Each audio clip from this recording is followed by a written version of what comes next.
নমস্কার বন্ধুরা, আশা করছি সবাই খুব ভালো আছেন, সুস্থ আছেন।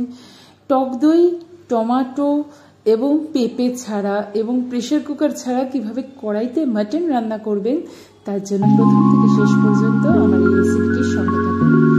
আজকের রেসিপি মাটন কষা। রেসিপিটির জন্য আমি এখানে মাটন নিয়ে নিয়েছি 500 গ্রাম মাটন, এবং 500 গ্রাম মাটনটাকে আমি এখানে ভালোভাবে ধুয়ে নিয়েছি। আর 500 গ্রাম মাটনের জন্য আমার যেটা লাগছে সেটা হচ্ছে পেঁয়াজ। আমি এখানে 6খানা মাঝারি সাইজের পেঁয়াজ নিয়েছি, দেখতেই পাচ্ছেন কীরকম সাইজের পেঁয়াজ নিয়েছি। পেঁয়াজটা পুরোটাই কিন্তু আমি স্লাইস করে কেটে নেবো। এখানে আমি কোনো ম্যারিনেট করবো না, পুরো পেঁয়াজটাই কেটে নিচ্ছি এরকম স্লাইস করে। আর এর জন্য রসুন নিয়েছি, গোটা একটা কোয়া রসুন, মানে একটা বড় কোয়ার মধ্যে যতগুলো কোয়া থাকে, মানে একটা গোটা রসুন যাকে বলে। আর নিয়েছি 50 গ্রাম আদা, আর নিয়েছি 6 থেকে 7খানা লঙ্কা, ঝালটারা আপনারা ইচ্ছে মতন ইউজ করবেন।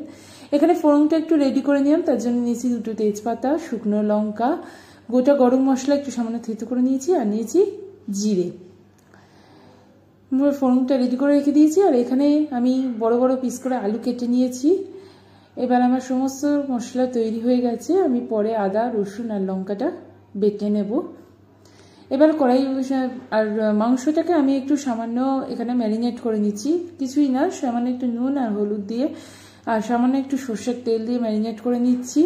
এখানে আমি কোনো পেঁয়াজ বাটা, আদা বাটা, রসুন বাটা মাংসের সাথে ইউজ করছি না, শুধু সামান্য একটু এই দিয়েই, মানে নুন হলুদ আর সামান্য একটু সর্ষের তেল দিয়েই এটা ম্যারিনেট করে রেখে দিলাম। বেশিক্ষণ রাখতেও হবে না, 10 থেকে 15 মিনিট রাখলেই হবে।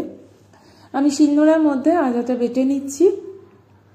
50 গ্রাম যে আদাটা নিয়েছিলাম, আপনারা চাইলে এটা শিলনোড়া, মানে আমি শিলনোড়াই করেছি, যার জন্য একটা স্পেশাল টেস্ট হবে। আগেকার দিনে মা ঠাকুমারা শিলনোড়াই করতো, আমি 7 জন এখানে শিলনোড়া ইউজ করেছি। তো আপনারা চাইলে এটা মিক্সিতেও গ্রেট করে দেবেন। আমি একইভাবে রসুন আর লঙ্কাটাও গ্রেট করে নেব।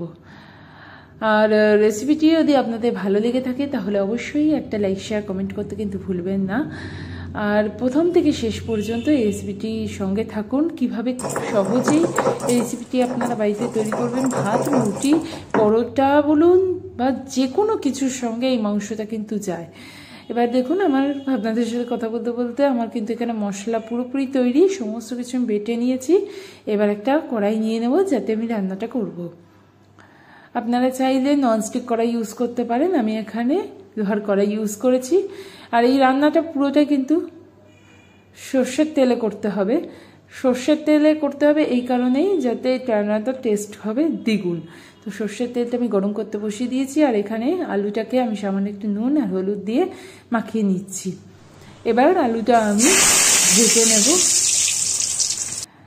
ভেজে নেবার পর লাল করেই ভাজবো আমি আলুটাকে, কারণ আলুটা আমি প্রেসার কুকারে একটু ভাপিয়ে নিয়ে নিই যাতে পরবর্তীকালে সেদ্ধ হতে খুব তাড়াতাড়ি সেদ্ধ হয়ে যায়, যার জন্য আমি এখানে লাল করে ভেজে নিয়েছি। এবার আমি এর মধ্যেই বাকি তেলের মধ্যেই ফোড়নটা দিয়ে দিচ্ছি, যেটা আমি রেডি করে রেখেছিলাম। যে ফোড়নটা 2 থেকে 3 সেকেন্ড ফোড়নটা একটু ভালোভাবে নাড়াচাড়া করবো। আর এর মধ্যে দিয়ে দিচ্ছি একটা গোটা রসুন, বেশ ভালো সুন্দর গন্ধ বেরোলে এর মধ্যে দিয়ে দিচ্ছি পেঁয়াজ কুচিটা দিয়ে ভালো মতনভাবে এটাকে নাড়াচাড়া করতে হবে। বেশ ভালোভাবে লাল করে এটাকে ভাজতে হবে। খুব বেশি লাল নয়, তবে একটু হালকা বাদামি করে ভাজতে হবে। দেখুন আমার ভাজা হয়ে গেছে। এর মধ্যে সামান্য একটু চিনি দিচ্ছি, জাস্ট এটা একটু লাল হওয়ার জন্য, মানে একটু রং হবে। আর একটু নুন দিয়ে দিলাম। এবার এর মধ্যে দিয়ে দিচ্ছি আদা বাটা, রসুন বাটা আর লঙ্কা বাটা। যে পেস্টটা আমি রেডি করে দিয়েছিলাম, আদা রসুন আর লঙ্কার যে পেস্টটা, সেটা আমি এর মধ্যে দিয়ে দিলাম। ভাজবো। এবার এটাকে পেঁয়াজের সাথে বেশ ভালো মতনভাবে এটাকে মাখিয়ে নিতে হবে। ভালো মতনভাবে মাখিয়ে নেবার পরে এবার এর মধ্যে দিয়ে দিচ্ছি সামান্য কিছু বেসিক গুঁড়ো মশলা, এই যেমন হলুদ গুঁড়ো, জিরে গুঁড়ো, ধনে গুঁড়ো, লাল লঙ্কার গুঁড়ো, আর দিয়ে দিচ্ছি সামান্য একটু গরম মশলার গুঁড়ো। ভালোভাবে মশলা গুঁড়োগুলো দিয়ে দেওয়ার পরে বেশ ভালোভাবে এটাকে মশলা থেকে কষিয়ে নিতে হবে। মাথায় রাখতে হবে এই মশলা কিন্তু কষানোর ওপর ডিপেন্ড করে মাংস রান্না কেমন হবে। তো মশলা ভালোভাবে কষানো হয়ে গেছে, এর মধ্যে থেকে তেলও ছাড়তে শুরু করে দিয়েছে। এবার এর মধ্যে আমি ম্যারিনেটেড মাংসটা, মানে নুন হলুদ দিয়ে যে মাখানো মাংসটা, সেটা আমি এর মধ্যে দিয়ে দিচ্ছি। এর মধ্যে দিয়ে দেওয়ার পরে মাংসর সাথে মশলাটা বেশ ভালো মতনভাবে কষিয়ে নিতে হবে।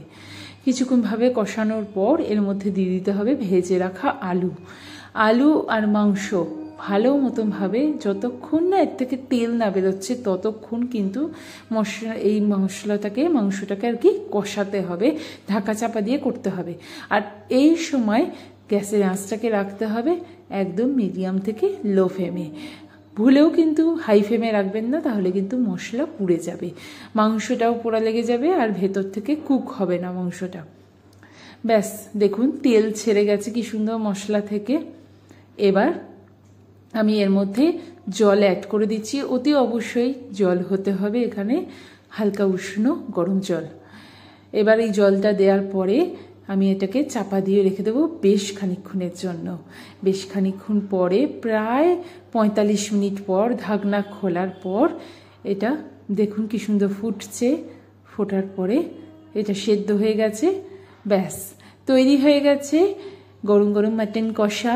ছুটির দিনে সবাই মিলে এনজয় করুন মাটন কষা। ভাত, রুটি, পরোটা বা যে কোনো কিছু রাইসের সাথে পরিবেশন করুন এই মাটন কষা।